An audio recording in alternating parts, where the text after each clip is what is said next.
वो कैब भैया में आपका स्वागत है। स्वागत है जी, स्वागत है। आ गए हम फिर से कुछ नए शब्द लेकर। और हाँ, हमारा वादा तो सबको याद ही होगा। बिल्कुल।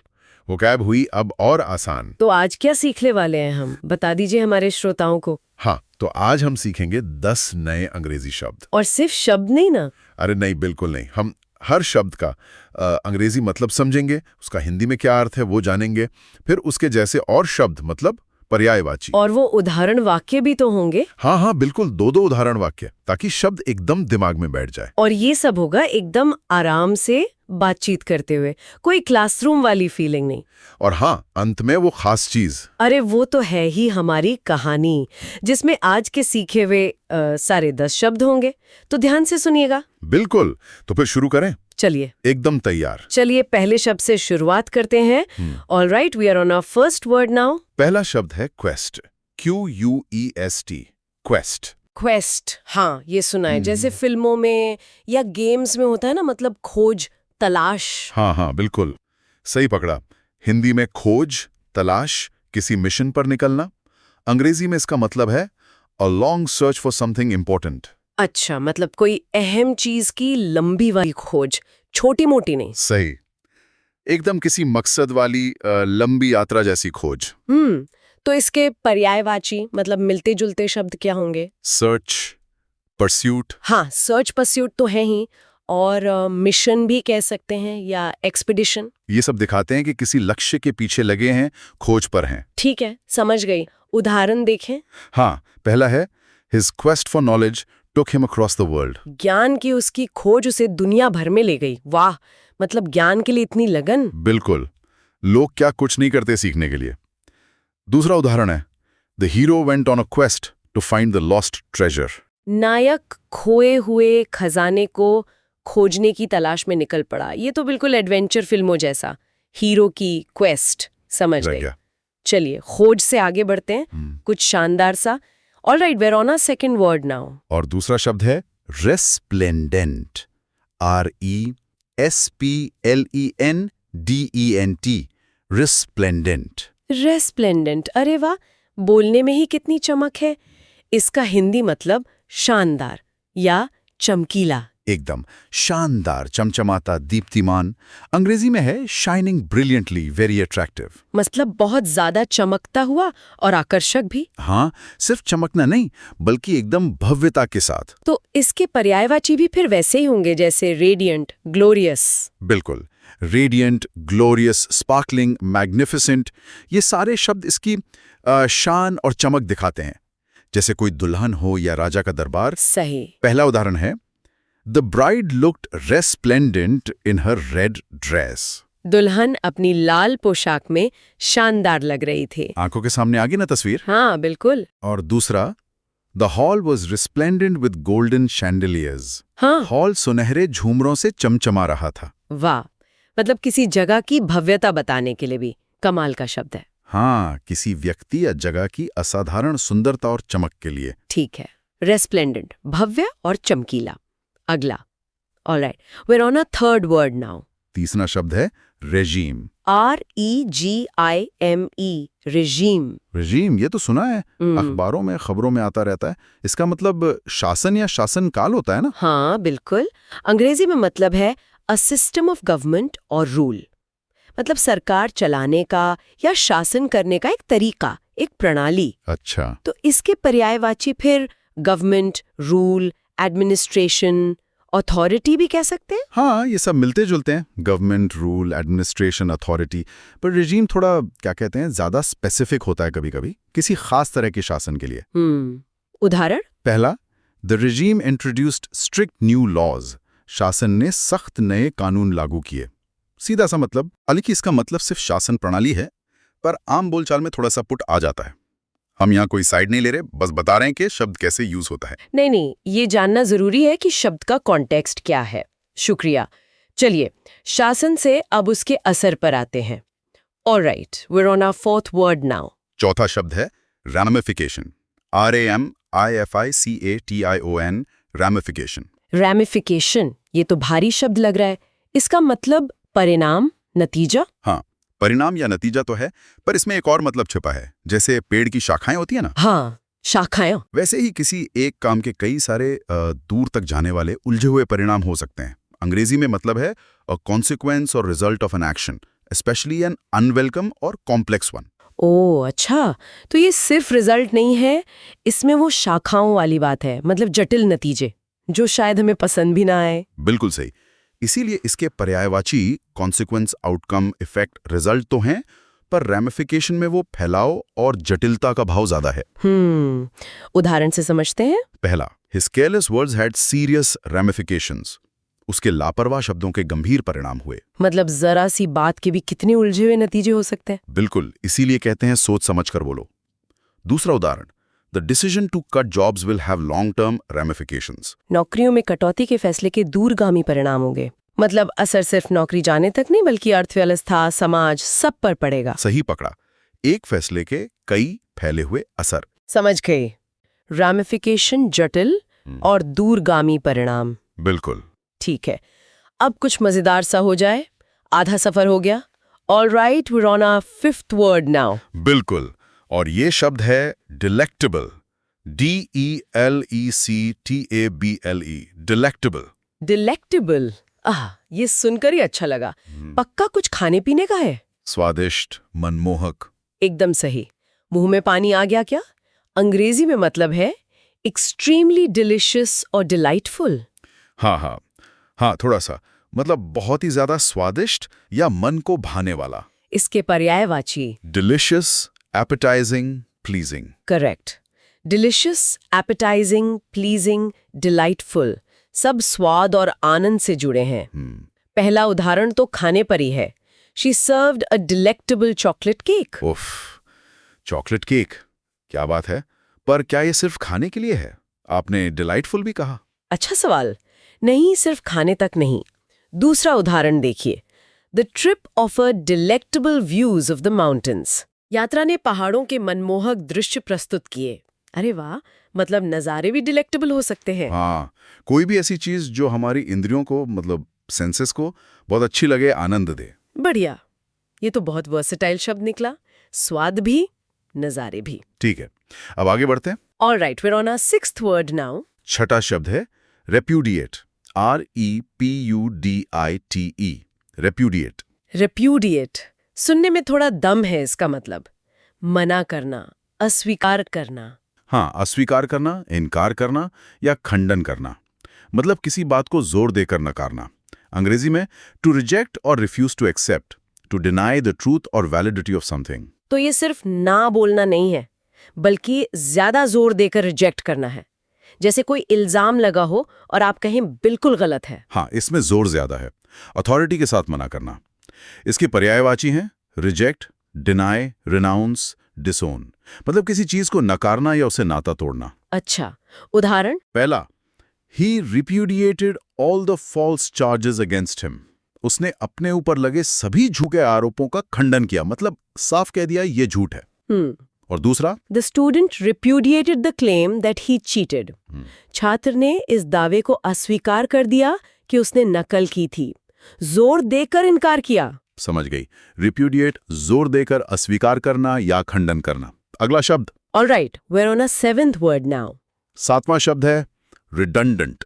REDUNDANT, redundant. रिडंडेंट, हाँ, ये मैंने सुना है, ऑफिस में लोग यूज करते हैं। इसका मतलब है अनावश्यक या बेकार, जिसकी जरूरत ना हो। एकदम सही। हिंदी में अनावश्यक, फालतू, बेकार। अंग्रेजी में नॉट नीडेड और नो लॉन्गर यूजफुल, सुपरफ्लुअस। अच्छा, जिसकी जरूरत ही नहीं है। तो पर्यायवाची होंगे अननेसेसरी, सुपरफ्लुअस, एक्सेस भी। हाँ, अननेसेसरी, रेपिटेटिव, एक्सेस, सुपरफ्लुअस। कोई चीज जो फालतू हो या बार बार दोहराई जा रही हो। जैसे पहला उदाहरण, the teacher cut the redundant details from the essay. शिक्षक ने निबंध से अनावश्यक विवरण हटा दिए। करण का सही किया, कम शब्दों में बात होनी चाहिए। बिल्कुल। दूसरा उदाहरण, many workers became redundant after automation. Automation के बाद कई कर्मचारी अनावश्यक हो गए। हाँ, ये तो आजकल बहुत होता है, टेक्नोलॉजी की वजह से। हाँ, ये एक असलियत है। तो रिडंडेंट मतलब जिसकी जरूरत ना हो। यहीं पे मुझे वो चुटकुला याद आ गया। टीचर ने स्टूडेंट से पूछा, तुम्हारे निबंध में इतने सारे रिडंडेंट वाक्य क्यों हैं? स्टूडेंट बोला, सर मैं बस ये पक्का करना चाहता था कि आप समझ गए। हाँ हाँ हाँ, बढ़िया। रिडंडेंट का एकदम सही उदाहरण। चलिए आगे बढ़ते हैं। All right, we are on our 8th word now. 8वां शब्द है रिकैपिचुलेशन। RECAPITULATION। रिकैपिचुलेशन। अरे बाप रे, कितना लंबा शब्द है। हाँ, लंबा है पर काम का है, और इसका छोटा रूप तो हम रोज इस्तेमाल करते हैं। रिकैप। हाँ वही ना, मतलब किसी चीज को संक्षेप में दोहराना, सारांश। बिल्कुल, आप तो जानती हैं, हिंदी में संक्षिप्त पुनरावृत्ति, सारांश। अंग्रेजी में अ समरी और रीस्टेटिंग ऑफ मेन पॉइंट्स। तो पर्यायवाची होंगे समरी, रिव्यू, रीस्टेटमेंट, आउटलाइन। हाँ यही सब, समरी, रिव्यू, रीस्टेटमेंट, आउटलाइन। जैसे पहला उदाहरण, the lecturer ended with a quick recapitulation. व्याख्याता ने एक त्वरित पुनरावृत्ति के साथ समापन किया। हाँ, ये तो जरूरी है लेक्चर के बाद, ताकि सब याद रहे। बिल्कुल। और दूसरा, let me give a recapitulation of the main arguments. मुझे मुख्य तर्कों का सारांश देने दीजिए। ये मीटिंग्स में बहुत काम आता है, जब बहस के बाद सब भूल जाते हैं कि क्या तय हुआ था। सही कहा। तो रिकैपिचुलेशन या रिकैप मतलब मुख्य बातें दोहराना। बढ़िया। अब बस 2 और। All right, we are on our 9th word now. 9वां शब्द है प्रोमिनेंस। PROMINCE। प्रोमिनेंस। प्रोमिनेंस, ये इम्पोर्टेंस जैसा लग रहा है, मतलब प्रमुखता, महत्व। हाँ, इंपॉर्टेंस तो है ही, साथ में प्रसिद्धि भी, या कोई ऐसी चीज जो बिल्कुल साफ नजर आए, अलग दिखे। अंग्रेजी में इंपॉर्टेंस, फेम और नोटिसेबल पोजीशन। अच्छा, तो इसके मतलब कई हैं, महत्व भी, मशहूर होना भी और साफ दिखना भी। पर्यायवाची फिर इम्पोर्टेंस, एमिनेंस, डिस्टिंक्शन, फेम। हाँ, ये सब इसकी अलग अलग झलक दिखाते हैं। इंपॉर्टेंस महत्व, एमिनेंस ऊंचा स्थान, डिस्टिंक्शन खासियत, फेम प्रसिद्धि। पहला उदाहरण, She came into prominence after her award-winning novel. वह अपने पुरस्कार विजेता उपन्यास के बाद प्रमुखता में आई, मतलब फेमस हो गई। हाँ। और दूसरा पहलू, नोटिसेबल पोजीशन वाला, उसका उदाहरण है, The mountain peak stood in great prominence against the sky. पर्वत की चोटी आकाश के सामने बहुत प्रमुखता से खड़ी थी, मतलब वो एकदम अलग, ऊंची दिख रही थी, फिजिकली प्रोमिनेंट। बिल्कुल। वाह। तो प्रोमिनेंस सिर्फ फेमस होना नहीं, बल्कि किसी चीज का साफ दिखना या महत्वपूर्ण होना भी है। अच्छा शब्द है। और अब आज का आखिरी शब्द। Alright, we're on our 10th and final word now. और वो शब्द है RECEDE, recede। Recede. इसका मतलब पीछे हटना या कम होना, ऐसा कुछ है क्या? बिल्कुल सही अंदाजा। हिंदी में अर्थ है पीछे हटना, कम होना, धीमा पड़ना। अंग्रेजी में to move back, diminish और fade away। अच्छा, तो पर्यायवाची retreat, withdraw, diminish, fade. Perfect. Retreat पीछे हटना, विथड्रॉ वापस लेना, डिमिनिश कम होना, फेड धुंधला पड़ना। जैसे पहला उदाहरण, the flood waters began to recede after the storm. तूफान के बाद बाढ़ का पानी कम होने लगा। चलो, ये तो अच्छी बात है, रिसीडिंग फ्लड वाटर्स। दूसरा थोड़ा व्यक्तिगत सा है पर आम है, his hairline started to recede with age. हाँ भाई, ये तो होता है, उम्र के साथ उसकी हेयर लाइन पीछे हटने लगी, मतलब बालों का कम होना भी रिसीड करना है। हाँ बिल्कुल, समझ गई। तो ये थे आज के 10 शब्द। मजा आया। अब कहानी का इंतजार है। हाँ तो अब कहानी सुनिए ध्यान से, सारे 10 शब्द मिलेंगे आपको इसमें। बिल्कुल तैयार। एक समय की बात है, आरव नाम का एक नौजवान था। वो ज्ञान की सच्ची क्वेस्ट पे निकला था। उसे जानना था भाई, असली खुशी है क्या चीज। गहरी खोज। हाँ, तो घूमते घूमते वो एक ऐसे राज्य में पहुंचा जहां का महल एकदम रेस्प्लेंडेंट था, सोने का, हीरे मोती जड़े में, जैसे सूरज ही उतर आया हो जमीन पर। वाह, क्या नजारा होगा। अंदर गया तो राजा से मिला। राजा का बड़ा सख्त रिजीम था, थे तो बुद्धिमान पर थोड़े कठोर। उन्होंने आरव को ज्ञान की ताकत बताई, पर यह भी चेताया कि देखो, ज्ञान के गलत इस्तेमाल के बड़े गंभीर रैमिफिकेशन हो सकते हैं। मतलब सोच समझ कर इस्तेमाल करो। हाँ, राजा बोले, बेटा ताकत के साथ जिम्मेदारी आती है, वरना लेने के देने पड़ जाते हैं। बात तो पते की कही राजा ने। बिल्कुल। फिर आरव को दावत पर बुलाया। मेज पर दुनिया भर के डिलेक्टेबल पकवान थे, क्या क्या नहीं था। वाह। पर आरव खाते खाते भी ना, महल के बाहर जो गरीब लोग थे उनकी तस्वीर को रिपीडिएट नहीं कर पा रहा था, मतलब नकार नहीं पा रहा था। उसे लगा यार ये क्या है, दूसरों के दुख पर मैं यहाँ मजे लूं। बिल्कुल। अगले दिन सभा हुई, राजा के सलाहकार थे, वो बड़े लंबे लंबे भाषण देने लगे और बातों में इतनी रिडंडेंट चीजें थीं, मतलब फालतू की डिटेल्स, कि बात घूम रही थी बस। उफ, पकाऊ सलाहकार। आरव को हंसी आ गई, उसे वो टीचर वाला मजाक याद आ गया। समझ गए, समझ गए, समझ गए। तो आरव मुस्कुराया और बड़ी नरमी से बोला, महाराज, अगर आप कहें तो मैं इन सारी बातों का एक छोटा सा रिकैप्चुलेशन दे दूं? अच्छा, हिम्मत दिखाई। हाँ, राजा ने कहा ठीक है, और आरव ने 2 मिनट में सारी जरूरी बातें बता दी। सब हैरान, राजा भी, दरबारी भी। देखते ही देखते आरव की चर्चा होने लगी और राज्य में उसे अच्छी खासी प्रोमिनेंस मिल गई। क्या बात है, छा गया लड़का। फिर आरव ने राजा को सलाह दी कि महाराज, महल का थोड़ा पैसा गरीबों पर खर्च करें, स्कूल खोलें, अस्पताल बनाएं। राजा मान गए और धीरे धीरे राज्य से गरीबी, दुख, ये सब रिसीड होने लगा, मतलब कम होने लगा। लोगों के चेहरे खिल उठे। वाह, बहुत बढ़िया। और आरव को अपनी क्वेस्ट का जवाब मिल गया। असली खुशी ठाट बाट या पकवानों में नहीं, बल्कि दूसरों की मदद करने में है, उनकी जिंदगी में रोशनी लाने में। बिल्कुल सही। किसी ने क्या खूब कहा है, knowledge is not power until it brings light to others. ज्ञान तब तक शक्ति नहीं है जब तक वो दूसरों के लिए प्रकाश न लाए।